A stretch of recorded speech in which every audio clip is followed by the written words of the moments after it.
কালবৈশাখী ঝড়ে ঢাকায় ৬ জনের মৃত্যু। বিভিন্ন স্থানে গাছপালা ভেঙে পড়ে ক্ষয়ক্ষতি। সড়কের পাশ থেকে শতবর্ষী গাছগুলো কেটে ফেলার পরিকল্পনা। গাছটা ডাইরেক্ট ভাঙে গাড়ির উপরে পড়ছে। আমাদের পিছনে গাড়ি গ্লাসগুলো ভাঙিয়ে আছে, বিলবোর্ড ছুটে আসে গাড়ি একদম লঞ্চের মতো দৌড়তেছিল। ফট করে গাছটা যখন পড়ছে তো স্যারের একটু মাথায় লাগছে, আমি তখন স্যারের দরজা দিয়ে টাইনে বের করছি আর কি। শতবর্ষ পুরনো যে গাছগুলো, এগুলো আমার মনে হয় কেটে ফেলাই ভালো। মেঘনায় ট্রলার ডুবে নির্বাচনী কর্মকর্তা ও এসআই সহ নিখোঁজ ৩। তিনজনের মধ্যে একজন প্রিজাইডিং অফিসার আছে, একজন মহিলা আনসার আছে বলে আমরা জানতে পেরেছি, এবং একজন পুলিশের সদস্য রয়েছে। দেখছিলেন প্রধান শিরোনাম। সকালের সময়ে সঙ্গে আছি আমি শাফিন জাহিদ এবং আমি কাজল আব্দুল্লাহ। এবার অন্যান্য শীর্ষ সংবাদ। আজ থেকে শুরু হচ্ছে এইচএসসি ও সমমানের পরীক্ষা। সারা দেশে পরীক্ষার্থী ১৩ লাখের বেশি। শিল্পে ব্যাংক ঋণের উচ্চ সুদের হারের কড়া সমালোচনা প্রধানমন্ত্রীর। জাতীয় শিল্প মেলার উদ্বোধন করে বললেন, সময় মতো ঋণ পরিশোধ করাও উদ্যোক্তাদের দায়িত্ব।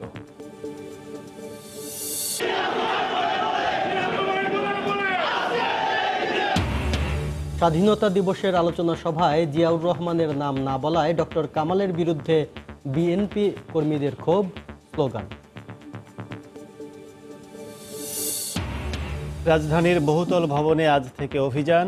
বনানীতে আগুনের ঘটনায় জমির মালিক সহ দুজন 7 দিন করে রিমান্ড।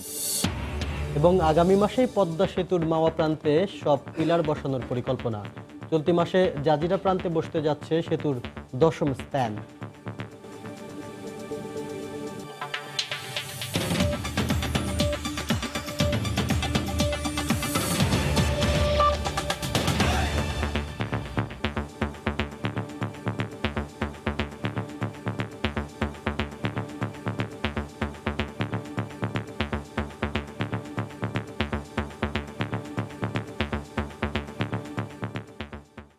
রাজধানীতে আকস্মিক কালবৈশাখী ঝড়ে নির্মাণাধীন ভবন থেকে ইট পড়ে পল্টন ও শেওড়াপাড়ায় 2 জন, শ্যামলীতে গাছ পড়ে 1 জন এবং কদমতলীতে দেয়াল ধসে 1 জন মারা গেছেন।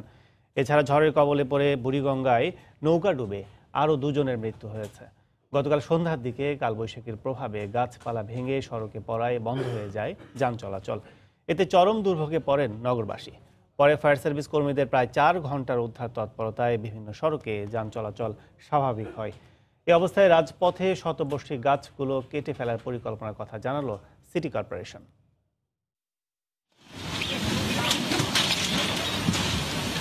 রোববার সন্ধ্যায় হঠাৎ করেই রাজধানীতে শুরু হয় কালবৈশাখী ঝড়, সাথে নামে বৃষ্টি। প্রচণ্ড ঝড়ো বাতাসে বিভিন্ন স্থানে রাস্তার উপর ভেঙে পড়ে গাছ। কাকরাইল মসজিদ থেকে মিন্টু রোড পর্যন্ত রাস্তায় 3টি গাছের নিচে চাপা পড়ে 3টি প্রাইভেট কার ও 2টি সিএনজি অটোরিকশা। গাছের আঘাতে দুমড়ে মুচড়ে যায় যানবাহনগুলো। বিদ্যুৎ বিচ্ছিন্ন অন্ধকার রাজপথে ঝড় কবলিত গাড়িতে অবস্থানরত যাত্রীরা আতঙ্কগ্রস্ত হয়ে পড়েন। আমরা সবাই যাত্রীরা কান্নাকাটি করছে, বেকায়দা ঝড় হয়েছে। আমাদের পিছনে গাড়ি গ্লাসগুলো ভাঙিয়ে আছে, বিলবোর্ড ছুটে আসে। ঝড় হয়েছে যা বলার মতো না, গাড়ি একদম লঞ্চের মতো দৌড়তেছিল। প্রচুর সব লোকগুলো এত ভয় পাইছে। 6:30টার আগের থেকে 1 ঘন্টার উপর এখানে বসে আছি, গাড়ি নড়নচলন নাই। গাছ উপড়ে রাস্তাঘাট বন্ধ হয়ে যাওয়ায় রাজধানীতে তীব্র যানজটের সৃষ্টি হয়। যাত্রীদের ঘন্টার পর ঘন্টা বসে থাকতে হয় রাস্তায়। অনেকে পায়ে হেঁটে রওনা করেন গন্তব্যে। ঝড় থেমে যাওয়ার পরপরই ফায়ার সার্ভিস ও সিটি কর্পোরেশনের কর্মীরা কাজ শুরু করেন গাছ সরানোর। তুফানের সময় আমরা এখানেই দাঁড়ানো, জ্যামের ভিতরে, ব্যাস এরপরে ওই প্রচণ্ড ঝড় তুফান, গাছটা ডাইরেক্ট ভাঙে গাড়ির উপরে পড়ছে। আমরা তো মনে করেন যে আমরা বাঁচবো না, বুঝুন না, যেভাবে উঠছে। ফট করে গাছটা যখন পড়ছে তো স্যারের একটু মাথায় লাগছে, আমি তখন স্যারের দরজা দিয়ে টাইনে বের করছি আর কি। আমি নিজেও টাইনে বেরিয়েছি। আমরা প্রথমে বেলি রোডে কাজ করছি, ওখানে গাছ পড়ছে, ওটা সরাইয়া তারপর মিন্টু রোডে কিছু গাছ ক্লিয়ার করে এখানে সরাসরি আসছে। ঝড়ের সময় পল্টন ও শেওড়াপাড়ায় নির্মাণাধীন ভবনের ছাদ থেকে ইট পড়ে 2 জন ও শ্যামলীতে গাছ পড়ে 1 জন মারা যান। রাজধানীর বিভিন্ন স্থানে আহত অনেককেই ভর্তি করা হয়েছে হাসপাতালে। এ অবস্থায় রাজধানীর রাজপথের শতবর্ষী গাছগুলো কেটে ফেলার কথা বললেন ঢাকা দক্ষিণ সিটি কর্পোরেশনের দায়িত্বশীল কর্মকর্তা। আমাদের এই শতবর্ষ পুরনো যে গাছগুলো, এগুলো আমার মনে হয় কেটে ফেলাই ভালো। আমাদের পরিবেশের হয়তো বা সাময়িক কিছু একটা কিছুটা ক্ষতিগ্রস্ত হতে পারে, কিন্তু জানমালের নিরাপত্তার জন্য এগুলো দ্রুত কেটে ফেলা দরকার আমি মনে করি। রোববার সন্ধ্যা 6:30 থেকে শুরু করে রাত 10:30 পর্যন্ত তৎপরতায় রাস্তার অধিকাংশ গাছ সরিয়ে ফেলে ফায়ার সার্ভিসের কর্মীরা। এরপর রাস্তায় যান চলাচল স্বাভাবিক হয়। সালাউদ্দিন সুমন, সময় সংবাদ, ঢাকা। এদিকে নারায়ণগঞ্জে উপজেলা নির্বাচনের ভোট শেষে ফেরার পথে কালবৈশাখী ঝড়ের কবলে পড়ে মেঘনায় ট্রলার ডুবে নির্বাচনী কর্মকর্তা ও পুলিশের এসআই সহ 3 জন নিখোঁজ হয়েছেন। গতকাল সন্ধ্যা 7:30টার দিকে সোনারগাঁওয়ের চরহোগলা এলাকায় এই দুর্ঘটনা ঘটে। পুলিশ জানায়, নির্বাচনী দায়িত্ব শেষে মেঘনা নদীর চর কিশোরগঞ্জ বালুরঘাট থেকে একটি ট্রলারে করে বৈদ্যরবাজার ঘাটের উদ্দেশ্যে রওনা দেয় 20 জন। মাঝ নদীতে পৌঁছালে ঝড়ের কবলে পড়ে ট্রলারটি ডুবে যায়। এ সময় বাকিরা সাঁতরে তীরে উঠলেও presiding officer Borhan Uddin, SI Selim ও এক নারী আনসার সদস্য নিখোঁজ হন। ঘটনার পরপরই ফায়ার সার্ভিস, নৌ পুলিশ ও বিআইডব্লিউটি এর ডুবুরি দল উদ্ধার কাজে অংশ নেয়। তবে বৈরী আবহাওয়ার কারণে উদ্ধার তৎপরতা ব্যাহত হয়।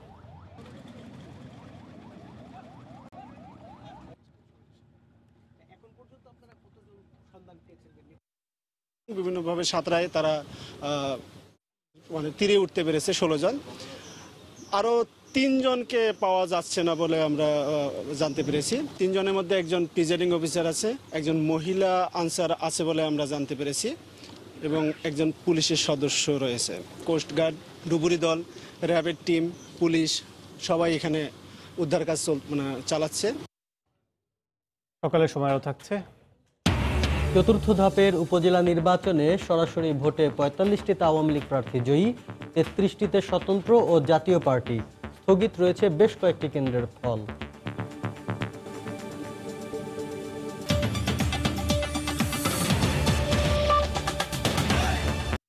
আজ থেকে শুরু হচ্ছে এইচএসসি ও সমমানের পরীক্ষা।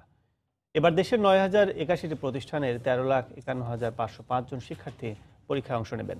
এছাড়া দেশের বাইরের 8টি কেন্দ্রে পরীক্ষার্থী রয়েছেন 275 জন। শারীরিক প্রতিবন্ধী পরীক্ষার্থীদের জন্য বাড়তি 20 মিনিট এবং অটিজম সহ বিশেষ বিবেচনার দাবি রাখে এমন শিক্ষার্থীদের 30 মিনিট বাড়তি সময় দেয়া হবে। আগামী 5ই মে পর্যন্ত চলবে এই পরীক্ষা।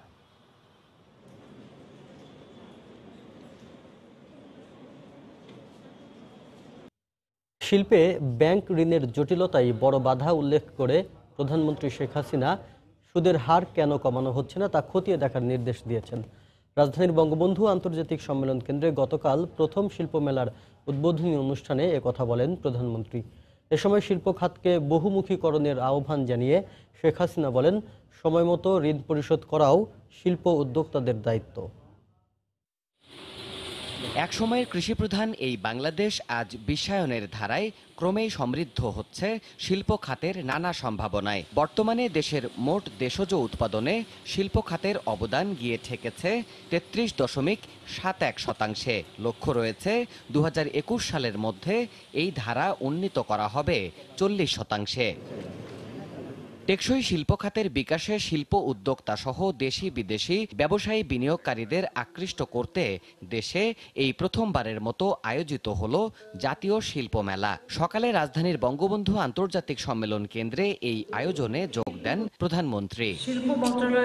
উদ্বোধনী আয়োজনে প্রধানমন্ত্রী শিল্প খাতের বিকাশ ও সংকট নিয়ে বক্তব্য রাখেন। তিনি বলেন, শিল্পের বিকাশে ব্যাংক ঋণ বড় জটিলতার কারণ। ব্যাংক ঋণ একসময় সিঙ্গেল ডিজিটে ছিল, কিন্তু উঠতে উঠতে ডাবল ডিজিটে। আমার এখানে প্রশ্নটা হচ্ছে, এই ব্যাংকের মালিক যারা, তাদেরও তো শিল্প কলকারখানা আছে, তারাও তো ব্যবসা বাণিজ্য করে। তাহলে এখন আমাকে তো সেই জায়গাটা আগে হাত দিতে হবে। সুদের হার কমাবে না, তাহলে তাদের ব্যবসা কি কি আছে না আছে, ট্যাক্সটা ঠিক মতো দিচ্ছে কিনা, ভ্যাটটা দিচ্ছে কিনা, ব্যাংকের থেকে ঋণ নিয়ে ঋণ শোধ না দেওয়ার আর একটা প্রবণতা, এই প্রবণতাটাও দূর করতে হবে। শিল্পকে বহুমুখীকরণের আহ্বান জানিয়ে শেখ হাসিনা বলেন, উদ্যোক্তাদের মনোযোগী হতে হবে পরিবেশ রক্ষা কার্যক্রমেও। শিল্পায়ন, উৎপাদন এবং রপ্তানি এবং বাজারজাতকরণ আমরা বহুমুখী করতে হবে। আমাদের বর্জ্য ব্যবস্থাপনার কোনো পদক্ষেপই নেন না, অথচ এই বর্জ্য কারণেই যে আমাদের পরিবেশ নষ্ট হচ্ছে, নদী নষ্ট হচ্ছে, সব নষ্ট, এটার দিকে কেউ নজরই দিতে চান না। এই বর্জ্য ব্যবস্থাপনার জন্য সামান্য কিছু টাকা খরচ করতে হবে, এই তো। সেটা যদি আপনারা করেন, তাতে আমাদের পরিবেশটাও সুরক্ষিত হয়। এবারের মেলায় সারা দেশ থেকে বৃহৎ, মাঝারি, ক্ষুদ্র, কুটির এবং হাইটেক পণ্য সহ ৩০০ উদ্যোক্তা প্রতিষ্ঠান অংশ নিয়েছে। পরে এসব স্টল পরিদর্শন করেন প্রধানমন্ত্রী শেখ হাসিনা। দেবাশিস রায়, সময় সংবাদ, ঢাকা। সকালে সময় আরো থাকছে। হাত পা না থাকলেও থেমে নেই সিলেটের অদম্য কিশোরী সাফিয়া। প্রবল ইচ্ছা শক্তির কাছে হার মেনেছে শারীরিক প্রতিবন্ধকতা, লক্ষ্য বিশ্ববিদ্যালয়ে পড়ে শিক্ষক হওয়ার।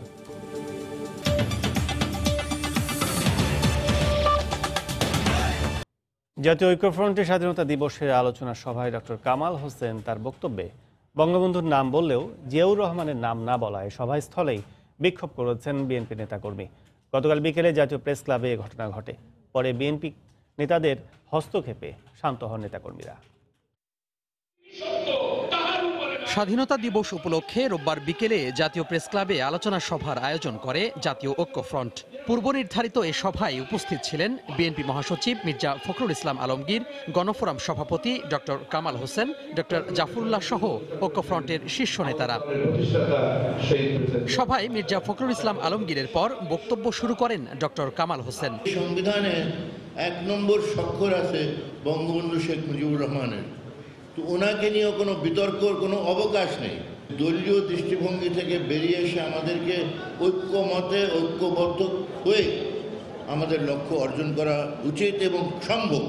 এ সময় তিনি স্বাধীনতা সংগ্রামের ইতিহাস বলতে গিয়ে বঙ্গবন্ধুর নাম বললেও জিয়াউর রহমানের নাম না বলায় উপস্থিত বিএনপি নেতাকর্মীরা তাৎক্ষণিক বিক্ষোভ করেন।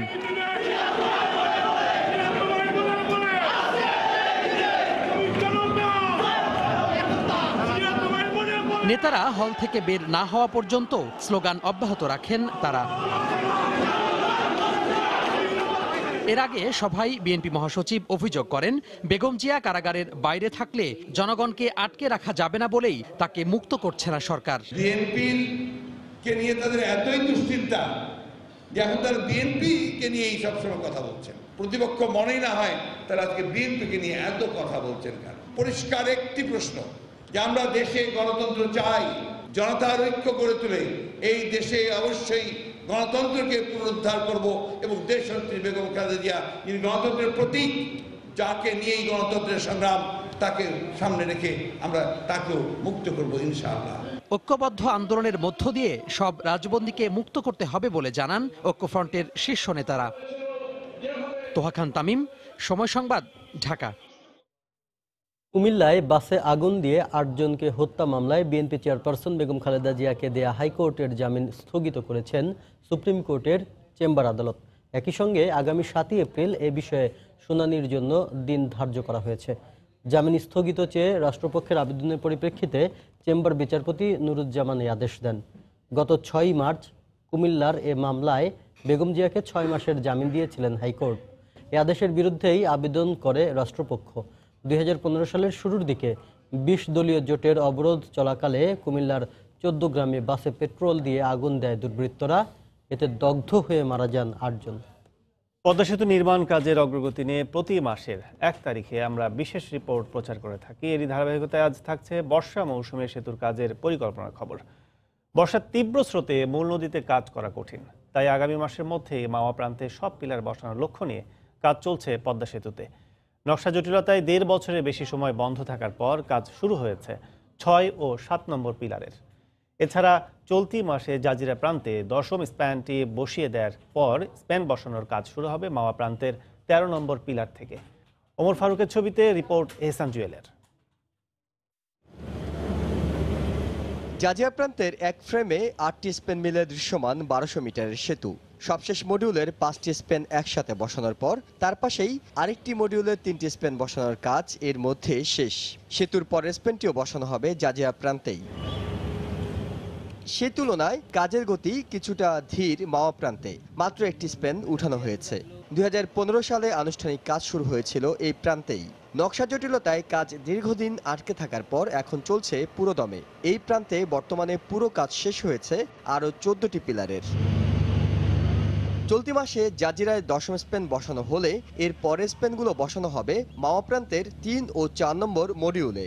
আমরা এখন ৭ এবং ৬ করতেছি, ৫-এ আমাদের রেডি হয় নাই, কিন্তু 3 এবং 4-এর প্রোগ্রেস আমাদের ভালো। এরপরে আমরা 4-এ চলে যাব, তারপর 3-এও যাব। জাজিরা প্রান্তে বিশেষভাবে তৈরি চ্যানেলে বর্ষায় কাজ করা গেলেও মাওয়ার মূল নদীতে থাকবে তীব্র স্রোত। এখানে পিলার এবং স্পেন বসানোর ক্ষেত্রে তাই প্রতিবন্ধকতার মুখে পড়বে প্রকৌশলীরা। তাই বর্ষার আগে যেটুকু সম্ভব এগিয়ে নিতে দিনরাত চলছে কাজ। আশা করছি যে আমাদের মানে বর্ষার আগেই অনেকগুলো পাইলি হয়ে যায়, 2-1টা বাদ থাকতে পারে, না থাকারই উচিত। জুনের মধ্যে আমাদের হয়ে যাওয়া উচিত। আমাদের যেই প্ল্যান আমরা করেছি, তখন আমরা চলে যাব আমাদের 400 কেবি লাইনের মধ্যে চলে যেতে হবে। স্পেনগুলোর উপরের অংশে 4 লেনের গাড়ি চলাচলের জন্য বসানো হবে 2917টি রোড স্ল্যাব। গত মাসে বসানো হয়েছে প্রথম রোড স্ল্যাবটি। এছাড়া মার্চ মাসে পরিকল্পনা মতো না হলেও চলতি মাস থেকে প্রতি মাসে একাধিক স্পেন বসানোর পরিকল্পনা সেতু কর্তৃপক্ষের। কাজ এখন যে গতিতে এগুচ্ছে তাতে সেতুর সফল সমাপ্তির ব্যাপারে খুব বেশি স্বপ্নবাজ হওয়ার প্রয়োজন পড়ে না। তবে প্রতি মুহূর্তে নতুন নতুন চ্যালেঞ্জ। বিশেষ করে জাজিরা চ্যানেলের মধ্যে 2টি মডিউলের 11টি স্পেন বসানোর পর কাজ সরিয়ে নেওয়া হবে উত্তাল পদ্মার মাওয়া প্রান্তে। আর সেখানে বর্ষা মৌসুমে স্রোতের সঙ্গে পাল্লা দিয়ে কতটা দক্ষতার সঙ্গে কাজ করতে পারেন প্রকৌশলীরা, সেটাই নির্ধারণ করবে কাজের গতি। ইহসান জুয়েল, সময় সংবাদ, জাজিরা, শরীয়তপুর। জ্বালানি খাতের দুর্নীতি নিয়ে উদ্বেগ প্রকাশ করেছেন উচ্চ আদালত। পেট্রোবাংলা এবং তিতাসের দুর্নীতি 50% কমানো গেলে নতুন করে গ্যাসের দাম বাড়ানোর প্রয়োজন পড়বে না বলে জানান আদালত। এ খাতের দুর্নীতি প্রতিরোধে দুদকের ভূমিকা নিয়েও প্রশ্ন তোলেন আদালত। গ্যাসের দাম বৃদ্ধির প্রক্রিয়ার বিরুদ্ধে ক্যাবের করা রিটের শুনানিতে উঠে আসে এসব বিষয়। আবাসিক সহ বাণিজ্যিক খাতে গ্যাসের দাম বাড়ানো নিয়ে গণশুনানি করেছে বাংলাদেশ এনার্জি রেগুলেটরি কমিশন। শুনানিতে আবাসিক 1 চুলা গ্যাসের দাম 750 টাকা থেকে বাড়িয়ে 1350 এবং 2 চুলা 800 টাকা থেকে বাড়িয়ে 1440 টাকা করার প্রস্তাব করেছে গ্যাস বিতরণ কোম্পানিগুলো। এ দাম বাড়ানোর প্রক্রিয়া গণবিরোধী ও বেআইনি দাবি করে উচ্চ আদালতে রিট করেন consumers association of Bangladesh cab. রোববার এ রিটের শুনানিতে উঠে আসে জ্বালানি খাতের দুর্নীতির বিষয়টি। আদালত বলেন, পেট্রোবাংলা এবং তিতাসের দুর্নীতি অর্ধেক কমানো গেলে নতুন করে গ্যাসের দাম বাড়ানোর প্রয়োজন পড়বে না। দুর্নীতি যদি 50% হলেও কমানো যেত, তাহলে আজকে গ্যাসের দাম বৃদ্ধি করা কিংবা সরকারকে যে ভর্তুকি দিতে হচ্ছে আজকে, সেই ভর্তুকি দেওয়ার কিন্তু ঘটনাগুলো ঘটতো না। দুদকের প্রতিবেদনে উঠে আসছে পেট্রোবাংলা নিজেই দুর্নীতিগ্রস্ত, তাহলে তারা তাদের যে লাইসেন্সি যারা আছে তাদের দুর্নীতি তাহলে কিভাবে তারা ঠেকাবেন? শুনানিতে প্রশ্ন ওঠে এলএনজি আমদানি নিয়েও। প্রতি ইউনিট এলএনজি ভারত যেখানে $6 কিনছে, বাংলাদেশ কেন $10 কিনছে সে বিষয়টিও বিইআরসির কাছে জানতে চেয়েছেন উচ্চ আদালত। ইন্টারন্যাশনাল টেন্ডারের মাধ্যমে এলএনজিটা আমদানি করা হয়, সেটা কখন আমদানি করা হয়েছে, তখন ইন্টারন্যাশনাল প্রাইস কত ছিল, সবকিছু বিবেচনায় নিয়ে আমরা একটা সিদ্ধান্তে আসতে পারি যে বাংলাদেশ আদৌ বেশি পরিশোধ করেছে এলএনজি প্রাইস বা কম পরিশোধ করেছে। পেট্রোবাংলা বা কারোরই সেই ক্ষমতা নাই যে দুর্নীতি দমন কমিশন কোনো বিষয়ে ইনকোয়ারি করবে আর সেটা তারা ধামাচাপা দিয়ে রাখবে বা তারা সহযোগিতা করবে না। জ্বালানি বিশেষজ্ঞরা বলছেন, এ খাতের দুর্নীতির বিষয়ে উচ্চ আদালতের বক্তব্যই সঠিক। আশাবাদী হলাম যে এ জাতি অন্তত গ্যাস খাত এবং জ্বালানি খাত দুর্নীতিমুক্ত হবে। আইনসম্মতভাবে গ্যাসের দাম বাড়ানোর বিষয়ে সিদ্ধান্ত নিতে বিইআরসিকে নির্দেশ দিয়েছেন উচ্চ আদালত। আফজার হোসেন, সময় সংবাদ, ঢাকা। রাজধানীতে একের পর এক আগুনের ঘটনায় অবশেষে নড়ে চড়ে বসেছে সংশ্লিষ্ট মন্ত্রণালয় ও সংস্থাগুলো। রাজুকে ঢাকা শহরে বিদ্যমান বহুতল ভবন নিয়ে করণীয় ঠিক করতে সভা হয়। পরে গৃহায়ন ও গণপূর্ত মন্ত্রী জানান, ঢাকার অনুমোদনহীন ভবন ভেঙে ফেলা হবে। আজ থেকে 24টি দল বহুতল ভবন পরিদর্শন করবে। তবে সাধারণ মানুষ বলছে, কেবল কথা নয়, কাজে দৃশ্যমান অগ্রগতি দেখতে চান তারা। আতিকুর রহমান তমালের রিপোর্ট। রোববার রাজুকে যখন সভা চলছিল তখন বেইলি রোডের এই ভবনের লিফটে আটকা পড়েন এক ব্যক্তি। ঘণ্টাখানেক আটকা থাকার পর ফায়ার সার্ভিসের কর্মীরা গিয়ে উদ্ধার করে তাকে। যদিও এই ভবনের লিফটের কি সমস্যা হয়েছিল কিংবা আগুন লাগলে ভবন থেকে বের হওয়ার পথ রয়েছে কিনা তা জানতে গেলে ভবনের ভেতরেই ঢুকতে দেয়নি নিরাপত্তা কর্মীরা। 2-4 মিনিট আসলে এরপরে আমরা লিফটে চাবি দিই, ওই লিফট খুলে দিছি, এরপরে হে বাইরে গেছে বাসে গিয়ে। কতক্ষণ ছিল? এই কতক্ষণ আমরা 5-10 মিনিট আসলে। আচ্ছা আচ্ছা, এর বেশি নেই। মানে কি আসছিল? মানে ফায়ার সার্ভিস আসছিল নাকি এই ঘটনায়? না, ফায়ার সার্ভিস আসছিল, অন্য কাজ আসছিল, তার লাস্টে এখানে কত দাঁড়ায় চলে গেছে। পাশের দোকানের কাছ থেকে পাওয়া গেল ঘটনার বিবরণ। ওই বরাবর তো লিফট পেয়ে ঠেকছে, ওইখান দিয়েই ওনারা বাড়ি করছে, বাড়ি করিয়া ওনার বাসায় পৌঁছে দিয়া আর আলোচনা কেটে দেওয়াল কেটে। আগুন সহ ভবনগুলোর নানা সীমাবদ্ধতা নিয়ে এ সংক্রান্ত বৈঠক শেষে দুপুর 2টার দিকে ব্রিফিং করেন গণপূর্তমন্ত্রী। 24টি টিম ঢাকার প্রাথমিক পর্যায়ে বহুতল ভবনগুলিকে চিহ্নিত করবে। এই কোন বহুতল ভবনের নির্মাণ নিয়ম মানা হয়নি। মন্ত্রী বলেন, পরিদর্শনে গিয়ে যদি দেখা যায় অগ্নি নিরাপত্তা ও নকশা বহির্ভূতভাবে নির্মাণ করা হয়েছে তবে ব্যবস্থা নেওয়া হবে। সে সময় বিজিএমই ভবন নিয়েও প্রশ্ন তোলেন সাংবাদিকরা। যদি আদালতে নির্ধারিত সময়ের ভিতরে তারা তাদের ইমারত অপসারণ না করেন, আমরা স্টেপসে যাব। অনুমোদনের বাইরে কোনো অবকাঠামো থাকার কোনো সুযোগ নেই। রাজুকের এই অভিযানকে স্বাগত জানালেও আস্থা পাচ্ছেন না সাধারণ মানুষ।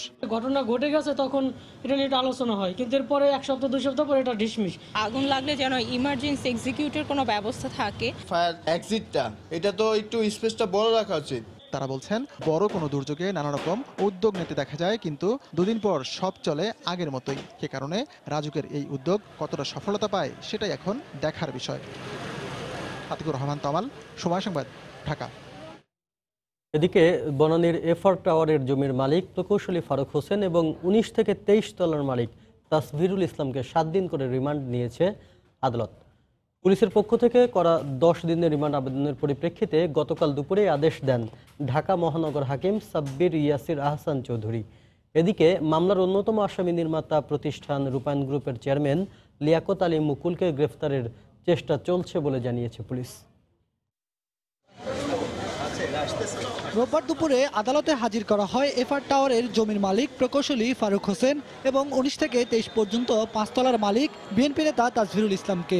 আসামিদের 10 দিনের রিমান্ডে নিয়ে জিজ্ঞাসাবাদের জন্য পুলিশ অনুমতি চাইলেও জামিন আবেদন করেন তাদের আইনজীবীরা। শুনানির পর দুজনেরই 7 দিন করে রিমান্ড মঞ্জুর করেন আদালত। মোহাম্মদ ফারুক উনি একসময় জমির মালিক ছিলেন। যখন এই ভবনের নির্মাণের জন্য ডেভেলপারের সাথে ওনার চুক্তি হয়, সে চুক্তির পরে উনি এই দায় দায়িত্ব থেকে মুক্ত হয়ে গেছেন। আমার মক্কেল অতিশয় বৃদ্ধ লোক, তার হার্ট অপারেশন হয়েছে, এই সমস্ত কথা আমরা তার বলেছি।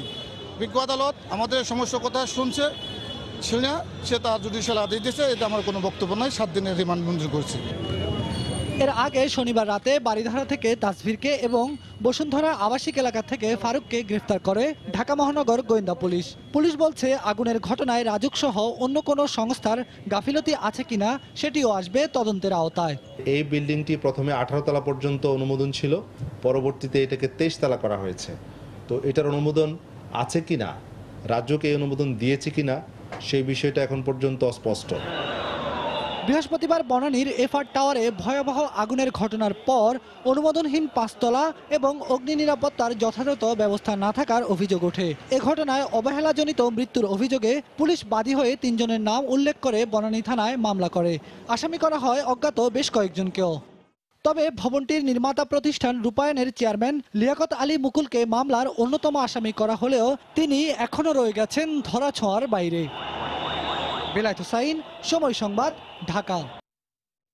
অনিরাপদ রাজধানী, যেখানে গাছের নিচে চাপা পড়ে ও মাথায় ইটের টুকরো পড়েও ঝরছে প্রাণ। কারো দায়বদ্ধতা না থাকায় দিন দিন বিপজ্জনক হয়ে উঠছে নগর জীবন।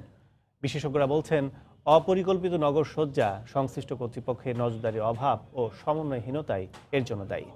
এই অবস্থায় দুর্ঘটনা রোধে সরকারি সেবা সংস্থাগুলোকে সমন্বিতভাবে কাজ করার তাগিদ দিলেন গৃহায়ন ও গণপূর্ত মন্ত্রী শ.ম. রেজাউল করিম।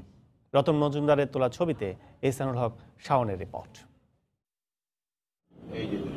2016 সালের 7ই মার্চ রিকশা করে বাসায় যাওয়ার পথে রাজধানীর ধানমন্ডিতে গাছ চাপায় মারা যান চিত্র পরিচালক খালিদ মাহমুদ মিঠু। সেই ঘটনার 3 বছর পেরিয়ে গেলেও আগের মতোই অনিরাপদ রয়ে গেছে নগরীর সড়ক। রোববার রাতে কালবৈশাখীর ঝড়ে গাছ উপড়ে ও দেয়াল ধসে কয়েকজন হতাহত হন।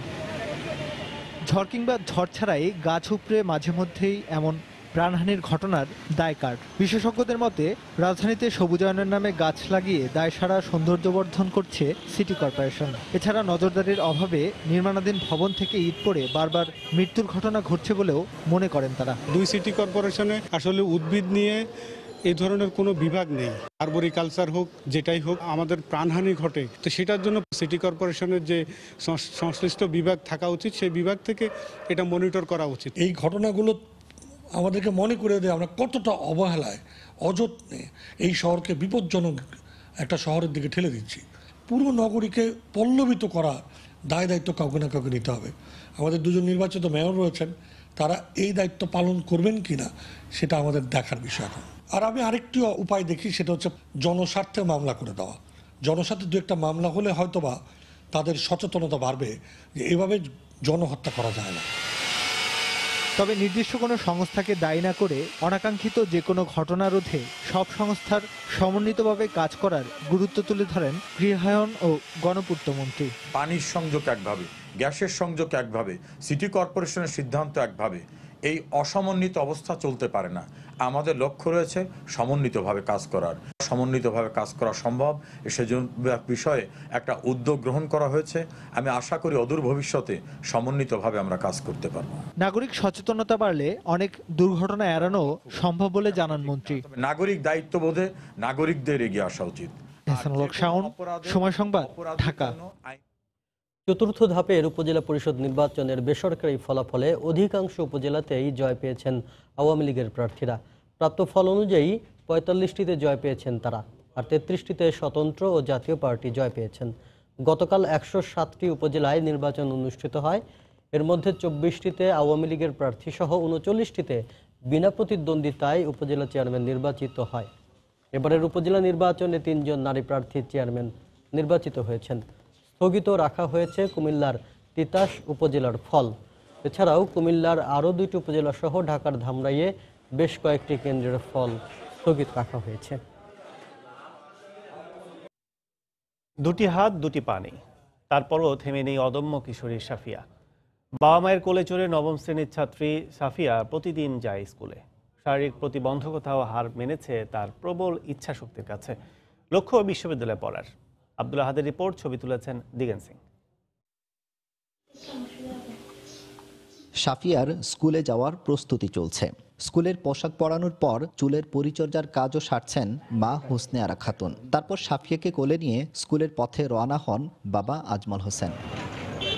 সিলেট পিডিবি উচ্চ বিদ্যালয়ের নবম শ্রেণীর শিক্ষার্থী সাফিয়া। দুটি হাত ও দুটি পা নেই জন্ম থেকেই, তাই তার সকল কাজের ভরসা বাবা মাই। স্কুলেও তার জন্য বিশেষ চেয়ারের ব্যবস্থা করা হয়েছে।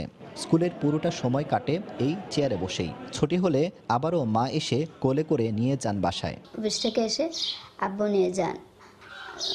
স্কুলে ক্লাস করি, আমার ক্লাসমেট বন্ধুরা টিচাররা সবাই অনেক হেল্প করেন। পড়াশোনা খুব ভালো, কষ্ট আর কি। স্কুলে নেওয়া প্রতিদিন নেওয়া যায় না, মেঘ বৃষ্টি আসে, রিক্সা পাওয়া যায় না। শারীরিক প্রতিবন্ধকতার কারণে শুরুতে কোনো স্কুলেই ভর্তি নিতে চায়নি সাফিয়াকে। এখন সে শিক্ষকদের মধ্যমণি। কয়েকটা স্কুলে গেছি, তারা রাখতে চায় না। পরে রাধারানী সরকারি প্রাথমিক বিদ্যালয়, ওখানে যোগাযোগ করলাম, তারাই ওকে রাখছে। 5 জন স্টুডেন্ট যদি অঙ্ক করে দিতে পারে, তার মধ্যে সে একজন। আমি কিন্তু এই জন্য প্রাউড ফিল করি। অদম্য এই কিশোরী শুধু পড়াশোনায় নয়, কম্পিউটার চালনাতেও পারদর্শী। তার এগিয়ে চলাকে অনুকরণীয় দৃষ্টান্ত হিসেবেই দেখছেন শিক্ষক ও শিক্ষার্থীরা।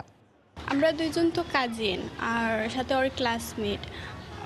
ওকে অনেকভাবে আমরা সাহায্য করি, আর ওর কখনো কোনো অসুবিধা হয় না, সাথে যেহেতু আমি আছি।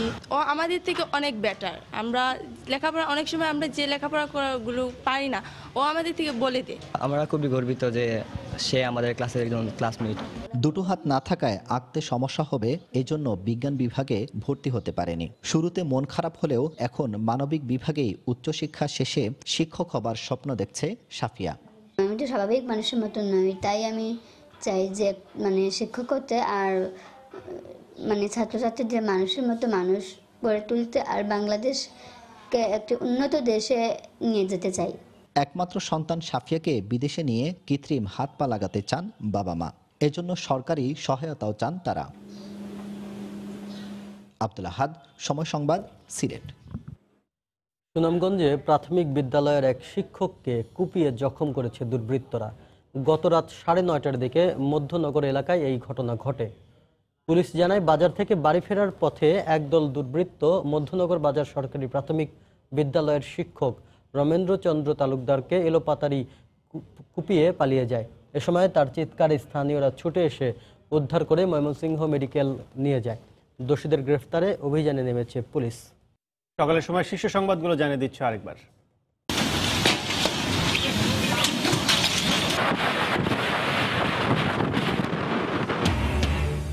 কালবৈশাখী ঝড়ে ঢাকায় 6 জনের মৃত্যু, গাছপালা ভেঙে পড়ে ক্ষয়ক্ষতি, শতবর্ষী গাছগুলো কেটে ফেলার পরিকল্পনা।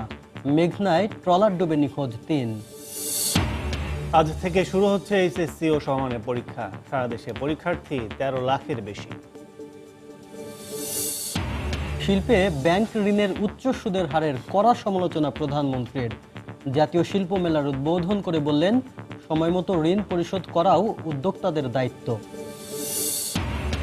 রাজধানী বহুতল ভবনে আজ থেকে অভিযান। বনানীতে আগুনের ঘটনায় জমির মালিক সহ 2 জন 7 দিন করে রিমান্ডে। এবং আগামী মাসেই পদ্মা সেতুর মাওয়া প্রান্তের সব পিলার বসানোর পরিকল্পনা। চলতি মাসে জাজিরা প্রান্তে বসতে যাচ্ছে সেতুর 10ম স্প্যান। এই ছিল সকালের সময়। আপনার মোবাইলে সময় সংবাদ দেখতে আর সব খবর পেতে ডাউনলোড করুন সময় অ্যাপ। সঙ্গেই থাকুন সময়।